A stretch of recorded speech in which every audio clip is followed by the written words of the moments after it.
Hello students, welcome to my channel nursing boot camp. I am your educator miss Bhavna ma'am. आज हम पढ़ने वाले हैं प्रिंसिपल ऑफ परसेप्शन के बारे में। परसेप्शन जिसका मतलब होता है कि आप जिस भी चीज़ को देखते हो उसको आपका जो ब्रेन है वो कैसे ट्रांसक्रिप्ट करके बताता है। तो इसी के प्रिंसिपल्स क्या क्या हो सकते हैं और ये डेली लाइफ में किस तरह से एप्लीकेबल है, इन चीज़ों के बारे में हम लोग बात करेंगे। तो फर्स्टली क्या है, individual tend to organise environmental stimuli into some meaningful patterns और whole according to certain principle. मतलब जब भी हम किसी भी चीज़ को देखते हैं तो उसे एक पूरा पूर्ण रूप बना करके हम देखना चाहते हैं। तो उसी के रिलेशन में हमारा जो ब्रेन है वो एक्टिवेट हो करके अपनी ही स्क्रिप्ट्स पर काम करने लग जाता है, मतलब अपनी ही कहानियां बनाने लग जाता है। ठीक है, तो इसी के बारे में हम लोग आज पढ़ने वाले हैं। फर्स्टली हम लोग स्टार्ट करेंगे principal of figure ground relationship से। स्टार्ट करते हैं वीडियो को। अगर आपने अभी तक सब्सक्राइब नहीं किया है तो सब्सक्राइब कर लीजिए चैनल को ऐसे ही कॉन्टेंट्स को देखने के लिए, और इस वीडियो को लाइक करना मत भूलिएगा। तो हम लोग principal of figure ground relationship की जब बात कर रहे हैं तो फर्स्टली हम इस जो पिक्चर लगी हुई है यहाँ पे आपको दिखाई दे रही है, इसको ध्यान से देख करके मुझे कमेंट सेक्शन में बताइए कि आपको पहले क्या दिखाई दे रहा है। ठीक है, इसमें दो पिक्चर्स है तो आपने किस पे पहले फोकस करा। ओके, अब इसी के रिलेशन में हम बात करते हैं। According to principle of figure ground relationship, a figure is perceived in relationship to its background. मतलब कि जो फिगर आपके सामने दिखाई देता है या जो भी चीज़ आपको दिखाई देती है वो जैसे ही आपके सामने उस चीज़ का जो भी पार्ट आपको दिखाई देता है वहीं से आपका जो ब्रेन है वो एक्टिवेट होकर के काम करना स्टार्ट कर देता है। जैसे हम कहते हैं a book is never judged bye its cover, पर हम बुक के कवर को देख करके ही क्या करते हैं, उस बुक को उठाते हैं, देखते हैं उसको और उसके पन्नों को पलटाने का काम करते हैं। तो ऐसे ही इस जो फिगर है, ठीक है, आपके सामने ये एक पिक्चर दिखाई दे रही है, इमेज दिखाई दे रही है। इस पिक्चर या इमेज के अंदर अगर हम व्हाइट पोर्शन पे फोकस करें, ओके, तो अगर हम व्हाइट पोर्शन पे फोकस करें तो हमें एक भालू की इमेज दिखाई देगी, और अगर हम ब्लैक पोर्शन पे फोकस करेंगे, ब्लैक पोर्शन को देखने लग जाएंगे काफी टाइम तक, तो हमको एक पक्षी या बर्ड की जो है पिक्चर दिखाई देगी। ठीक है, मतलब हमारी नजर जिस भी चीज पर पहले पड़ती है हम उसके बारे में सोचने लग जाते हैं। ओके, तो यही चीज यहाँ पे बताई गई है। The perception of the object और figure is termed of colour, size, shape and intensity etcetera. अब जो जो परसेप्शन है वो किस पे डिपेंड करेगा, सामने वाला जो ऑब्जेक्ट है या स्टिमुलाई, स्टिमुलाई का मतलब होता है ऑब्जेक्ट, जो भी वस्तु आपके सामने रखी हो उसका साइज कैसा है, उसका कलर क्या है, वो किस कॉन्ट्रास्ट कैसा है, उसमें कलरफुल है या विदाउट कलर दिखाई दे रहा है, तो इसके ऊपर क्या करता है, depend. Okay, we perceive the figure against a background or background against a figure depending upon the characteristics of the perceiver as well as the relative strength of figure or ground। ठीक है, तो इसमें हम लोग बात कर रहे हैं कि आपने पहले किस चीज को देखा, अ फिगर अगेंस्ट बैकग्राउंड, मतलब कि जो आपको पिक्चर दिखाई दे रही है उसको देखा या उसके बैकग्राउंड को। ठीक है, जो पिक्चर आपके सामने है, इमेज आपके सामने स्लाइड में दिखाई दे रही है, उसमें आपने ब्लैक वाले पोर्शन को पहले देखा या व्हाइट वाले पोर्शन को पहले देखा, इसके बारे में बात हो रही है। ठीक है, परसीवर कौन है, परसीवर होंगे आप। ठीक है, तो आपकी बात हो रही है यहाँ पे कि आपने जिस भी चीज को पहले देखा उसी के बारे में आपका दिमाग अभी सोचने लग गया होगा। ठीक है, अब इसको डेली लाइफ में अगर साइकोलॉजी का हम अप्लाई करें तो इसका मतलब ये है कि हमारे सामने कभी भी कोई भी व्यक्ति आता है, ठीक है, तो उसके हम लोग उसको ग्रूमिंग से जज करने लग जाते हैं। मतलब अगर सामने वाले पर्सन के बाल कैसे दिखाई दे रहे हैं, है ना, चश्मा लगाता है या चश्मा नहीं लगाता है, उसकी हाइट कैसी है, उसकी हेल्थ कैसी है, तो हमारा जो ब्रेन है किसी भी पर्सन से बात करने से पहले उन्हें इन बेसिस पे जज कर लेता है ऑलरेडी। तो इसी जो प्रिंसिपल को है हम फिगर ग्राउंड रिलेशनशिप कहते हैं। ओके, नेक्स्ट बात करेंगे हम लोग, नेक्स्ट स्लाइड पे जाते हैं। तो नेक्स्ट है प्रिंसिपल ऑफ क्लोजर। ठीक है, प्रिंसिपल ऑफ क्लोजर से हम क्या समझते हैं और ये डेली लाइफ में कैसे एप्लीकेबल होगा इसके बारे में हम लोग देखते हैं। तो प्रिंसिपल ऑफ क्लोजर में है, according to principle of closure while confronting an incomplete pattern one tends to complete or close the pattern or fill in sensory gaps and perceive it is a meaningful whole. ठीक है, जैसे कि अभी इसको आप diagram से समझिए, इसमें जो डायग्राम दिया गया है उसमें क्या है, अलग अलग आपको ज्योमेट्रिकल ये दिखाई दे रही है, कुछ आकृति, कुछ शेप्स दिखाई दे रही है, पर अगर आप क्या करो, आपके दिमाग में ये शेप कंप्लीट नहीं है, ठीक है, इसकी आउटलाइन नहीं बनी, फिर भी हमें ये पता है कि ये क्या है, एक फुटबॉल का शेप है। हमें ये कैसे पता चला, क्योंकि हमारे ब्रेन ने उसको आउटलाइन को मैप कर लिया। ओके, और हमें बता दिया कि ये हो सकता है कि फुटबॉल ही हो। ठीक है, फुटबॉल ही है ये, पर इसका आउटलाइन नहीं दी गई है। तो ऐसे ही जो है हमारा ब्रेन काम करता है। हमारा ब्रेन क्या करता है, जो भी मिसकम्युनिकेशन होता है हमारी डेली लाइफ के अंदर, उसको अगर हम कम्युनिकेट नहीं करेंगे तो हमारा ब्रेन ही हमें स्टोरी बना करके दे देगा, ऑटोमेटिक काम करने लग जाएगा। ठीक है, ऑटोमेटिक हमें मिसकम्युनिकेशन की स्टोरी बना के दे देगा। ओके, तो सेकंड पॉइंट क्या है, this type of organisation is extremely helpful in making valuable interpretation of various incomplete objects, patterns और stimuli present in our environment. जैसे कि हम क्या करते हैं, कभी कभी जब आसमान में बादलों को देखते हैं, आपके आसमान में बहुत सारे बादल निकले हुए, तो कभी कभी हमें शेप्स दिखाई देते हैं बादलों में, है ना, कि ये जो है ये बिल्ली के शेप का है, या घोड़े के शेप का है, या एक बुक के शेप का है। ठीक है, तो ये शेप हम लोग कैसे बना रहे हैं, हमारे ब्रेन के इमेजिनेशन से, इंटरप्रिटेशन से। अब डेली लाइफ में प्रिंसिपल ऑफ क्लोजर को अगर आप अप्लाई करना चाहे, तो आप किसी के भी साथ में जब कम्युनिकेट करते हैं और बीच में 1 दिन या 2 दिन का गैप छूट जाए, या 1 महीने आप उस पर्सन से बात नहीं करो, और उसके बाद में अगर आपको अचानक से खबर आए कि वो पर्सन बहुत परेशान है, दुखी है, या अचानक से अपने घर रिटर्न आने वाला है, बाहर पढ़ने गया था और अचानक से स्टडी वगैरह छोड़ के वापस आ रहा है, तो वो आपका उस पर्सन से डायरेक्ट कांटेक्ट होने के पहले आपका ब्रेन जितनी भी स्क्रिप्ट्स आपको बताएगा, कहानियां आपको बताएगा कि क्या क्या हो सकता है, यही है प्रिंसिपल ऑफ क्लोजर। उस गैप को, उस मिसकम्युनिकेशन के गैप को भर के आपका दिमाग ही आपको एक स्क्रिप्ट तैयार करके दे देता है। ओके, नेक्स्ट प्रिंसिपल पढ़ते हैं हम लोग, प्रिंसिपल ऑफ ग्रुपिंग। अब प्रिंसिपल ऑफ ग्रुपिंग क्या है? Principle of grouping refers to a tendency to perceive stimuli in some organized meaningful patterns by grouping them on some solid basis like similarity and continuity। हमारा brain क्या करता है, बहुत सारी complex चीजों को सिंप्लीफाई करके देखने की कोशिश करता है। अब इसमें ग्रुपिंग में हम दो टाइप के पैटर्न की बात कर रहे हैं, एक तो सिमिलैरिटी और दूसरा continuity.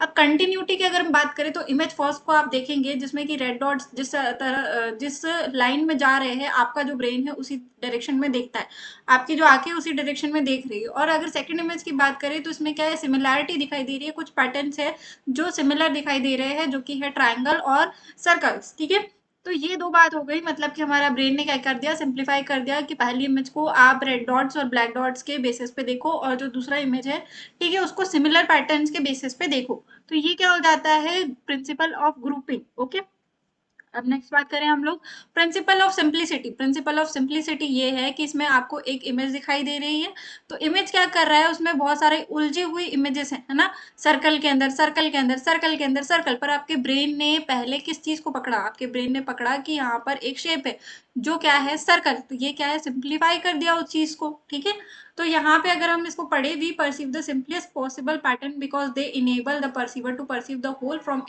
Some of its part. मतलब कि इसके आधे पार्ट से हमें समझ में आ रहा है कि ये क्या एक होल बन रहा है, मतलब एक पूरा सर्कल का चेन बनते जा रही है। हम ऐसी बात बताएंगे इसे, ये एक पूरे के पूरे सर्कल की चेन है, तो हमने इसको सिंप्लीफाई करके बता दिया। ओके, नेक्स्ट है प्रिंसिपल ऑफ कॉन्टेक्स्ट। अब प्रिंसिपल ऑफ कॉन्टेक्स्ट क्या है और ये डेली लाइफ में कैसे एप्लीकेबल है, इसके बारे में बात करते हैं।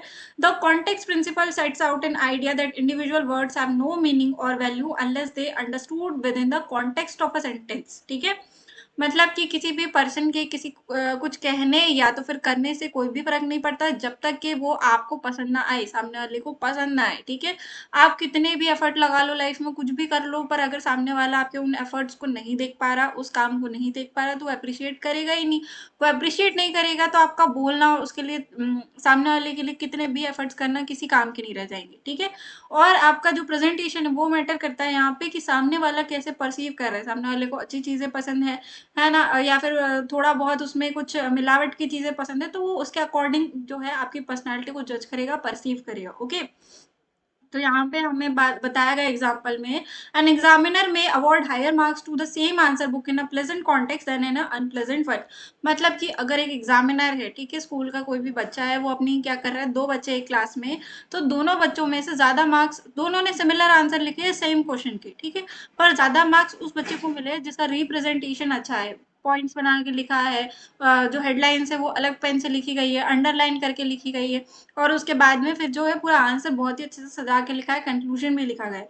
पर अगर अगर हम उसी आंसर को दूसरे बच्चे की नजरों से देखें, तो दूसरे बच्चे ने सिमिलर आंसर लिखा है, पर एक ही पेन से लिखा है, राइटिंग कुछ खास नहीं है ज्यादा, और बच्चे ने कंक्लूजन लिखा है पर उतने अच्छे से इलेबोरेट करते हुए नहीं लिखा। ठीक है, तो ये क्या हो जाएगा, जो टीचर रहेगा या जो एग्जामिनर रहेगा, वो किसे ज्यादा अच्छे मार्क्स देगा या हाफ मार्क्स बढ़ा के देगा, जिसका रिप्रेजेंटेशन अच्छा है, क्योंकि टीचर को वो कॉन्टेक्स्ट पसंद आया। ठीक है, उसके अच्छा लगा, टीचर की नजरों में वो चीजें अच्छी है। तो ये क्या होता है, प्रिंसिपल ऑफ कॉन्टेक्स्ट। ठीक है, हमें जो चीज पसंद करती अच्छी लगती है, जो पसंद आती है, हम उसी चीज की तरफ अट्रैक्ट होते चले जाते हैं। तो ये क्या है, प्रिंसिपल ऑफ कॉन्टेक्स्ट।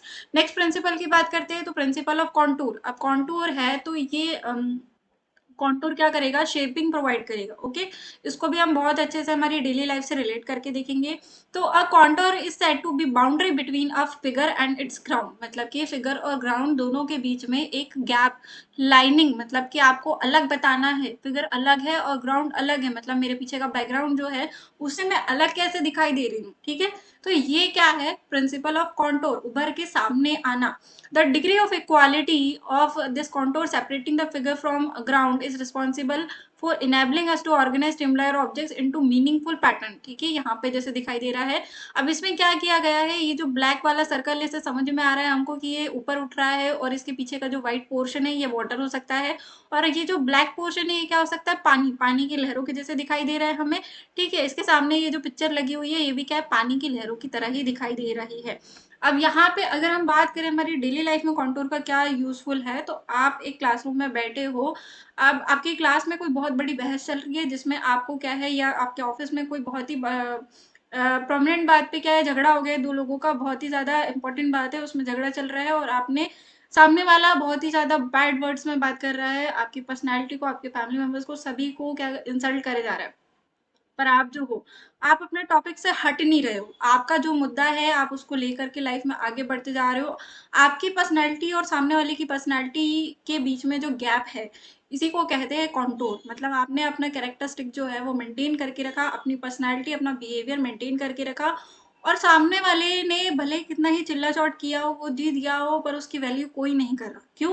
क्योंकि वो गलत तरीके से जीता है, उसका कैरेक्टरिस्टिक सही नहीं है, उसका बिहेवियर सही नहीं था toward you and other aspects. ठीक है, तो ये क्या हो जाएगा, प्रिंसिपल ऑफ कॉन्टूर। अब नेक्स्ट बात करेंगे हम लोग प्रिंसिपल ऑफ कॉन्ट्रास्ट की। कॉन्ट्रास्ट हमें सभी को पता है, हम लोग फोटो एडिटिंग्स करते हैं, है ना, फोटो एडिटिंग एडिटिंग करते हैं, वीडियो एडिटिंग करते हैं, या हम लोग हमारे मोबाइल में कलर चेंज करते रहते हैं, या तो फिर हमने टीवी में कभी ना कभी एडिटिंग की हुई है। ठीक है, तो कॉन्ट्रास्ट का मतलब होता है हाईलाइट होके आना। ठीक है, बाकी सभी चीजों में एक पर्सन को हाईलाइट होके दिखना। ठीक है, तो perceptual organization is much affected through affects as the stimuli that are sharp contrast to nearby stimuli may draw our maximum attention and carry different perceptual effects। मतलब आपकी पर्सनालिटी को भीड़ में 50 लोगों की जगह पर भी आपको अलग से पहचान लिया जाए, ऐसा दिखाई देना, ये है प्रिंसिपल ऑफ कॉन्ट्रास्ट। जैसे कि इस इमेज में दिखाई दे रहा है आपको, ये बड़े बड़े ब्लैक सर्कल सिमिलर दिखाई दे रहे हैं, बिल्कुल एक जैसे दिखाई दे रहे हैं, क्योंकि ये क्या है, एक जैसे शेप के, साइज के, विजुअलाइजेशन इनका बिल्कुल सेम है।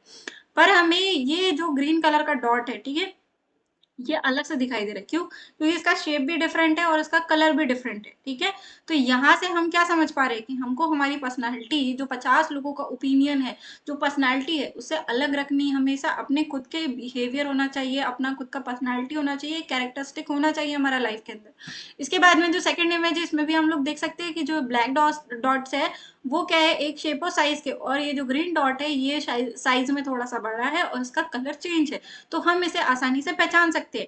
वैसे ही प्रिंसिपल ऑफ कॉन्ट्रास्ट आपकी डेली लाइफ में भी अप्लाई होता है। ठीक है, इसके बाद में बात करेंगे प्रिंसिपल ऑफ अडेप्टेबिलिटी की। अब प्रिंसिपल ऑफ अडेप्टेबिलिटी क्या है? ठीक है, तो ये है the perceptual organization for some stimuli depends upon the adaptability of the perceiver to perceive similar stimuli.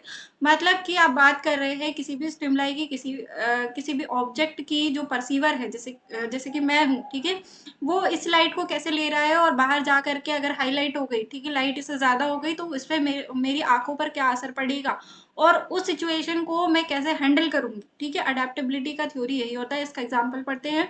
N individual who adapts himself to work before an intense bright light will perceive normal sunlight as quite dim. ठीक है, मतलब अगर मैं बहुत ही ज्यादा intense light में काम करती हूँ, जो सनलाइट से भी ज्यादा मेरी आंखों पर पड़ती हुई दिखाई देती है मुझे दिन रात, तो मुझे जो सनलाइट है वो बहुत ही डीम दिखाई देगी, मतलब कि कम लगेगी मेरी लाइफ में। या तो फिर मैं अंधेरे में जाग के रात में काम करूँ, ठीक है, रात में अंधेरे में जागते रहूँ और क्या करूँ, अपना काम करूँ, अचानक से बाहर निकलूँ उजाले में, सन की लाइट में, तो मुझे कैसा बहुत ही ज्यादा अजीब लगेगा, धुंधला दिखाई देगा थोड़ी देर के लिए, और फिर थोड़ी देर ठीक लगेगा। या बहुत ज्यादा टाइम के लिए मैं एसी में बैठ जाऊँ, उसके बाद बाहर हाई ह्यूमिडिटी में निकलूँ, तो उससे जो कांटेक्ट है मेरी बॉडी का, है ना, बॉडी में जो चेंजेस आएंगे और जो एनवायरनमेंट में चेंजेस आएंगे, वो मुझे परसीव करने में, मतलब कि मेरी बॉडी को उसको अडेप्ट करने में, उसको सहने में, उसके अकॉर्डिंग रिएक्ट करने में जो टाइम लगेगा, जो साइकोलॉजिकल प्रोसेस लगेगी, उसी का नाम है प्रिंसिपल ऑफ अडेप्टेबिलिटी। ठीक है। अब इसका डेली लाइफ में हमारा जो एप्लीकेशन है वो इस तरीके से है कि हम जब तक हमारे कंफर्ट जोन में रहते हैं तब तक हमें बहुत अच्छा लगता है। ठीक है, हम सुबह उठ रहे हैं, अपने कोचिंग जा रहे हैं या तो फिर हमारे कॉलेज जा रहे हैं, कॉलेज से रिटर्न आ रहे हैं, जो टीचर्स ने बोला सिर्फ उतना वर्क कर ले रहे हैं और उसके बाद में चुपचाप खाना पीना खा के अपना नॉर्मली सो जा रहे हैं। पर जब तक कि हम क्या नहीं करेंगे, उठ के अपने से एक सब्जेक्ट एक्स्ट्रा पढ़ने पढ़ने की कोशिश नहीं करेंगे, या तो फिर किसी कॉम्पिटिटिव एग्जाम के लिए स्टार्ट नहीं करेंगे, इनिशिएट नहीं करेंगे, तब तक कि हमारा कुछ नहीं होगा। ठीक है, क्योंकि कोई दूसरा हमें ये इनिशिएशन नहीं देने वाला, ये बूस्टअप नहीं देने वाला।